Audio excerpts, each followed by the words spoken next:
टीके पूर्व आम पढ़ी फास्ट 3 पद 6 ऋतु 12 मास मन समस्त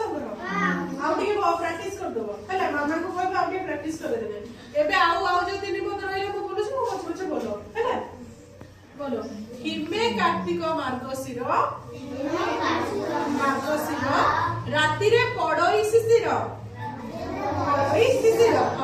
हिमे कार्तिक मार्गशीर माने आमर जो कार्तिक मार्गशीर बोली दुईटा मास अछि से को ऋतु हेमंत ऋतु बोली गोटे ऋतु अछि आमर 6 ऋतु भितर हेमंत ऋतु आमे अनुभूत करिथौ हेमंत ऋतु आमे को मास अनुभूत करिथौ जदि प्रश्न पचरा जे कोन कहबा कार्तिक और मार्गशीर मास रे आमे हेमंत ऋतु अनुभूत करिथौ जोदिरे राति रे पड़ई शिशिर माने टिके कोन काकर पड़े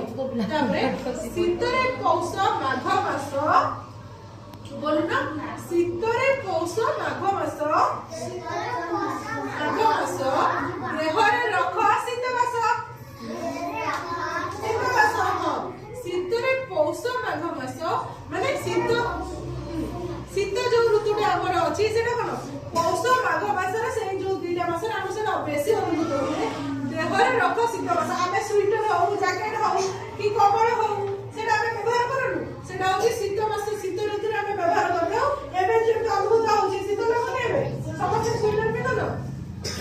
से को मास रे अनुभूत होय ना पौष और माघ मास रे अनुभूत होय को मास रे समस्त देखो आगु देखो पौष और माघ मास रे को मास माघ मास वेरी गुड तापर देखो फाल्गुन चैत्र बसंत रे फाल्गुन चैत्र बसंत रे ऋतु मलय मनोहरे फाल्गुन चैत्र ये हला दुईटी मास एई दुईटी मास रे हम को ऋतु अनुभूत करूथौ बसंत ऋतु को ऋतु मलय मनोहरे चतुर्मास रे कोन हल्का हल्का पवन थाए माने भलो माने से ऋतुटा बहुत सुंदर ऋतु थाए हल्का हल्का पवन थाए चतुर्मास फूल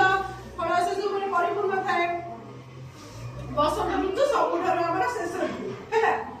एई बसंत ऋतु रे हम फाल्गुन चैत्र दुईटी मास हम बसंत ऋतु अनुभूत करिथौ मन रे हम जो गीत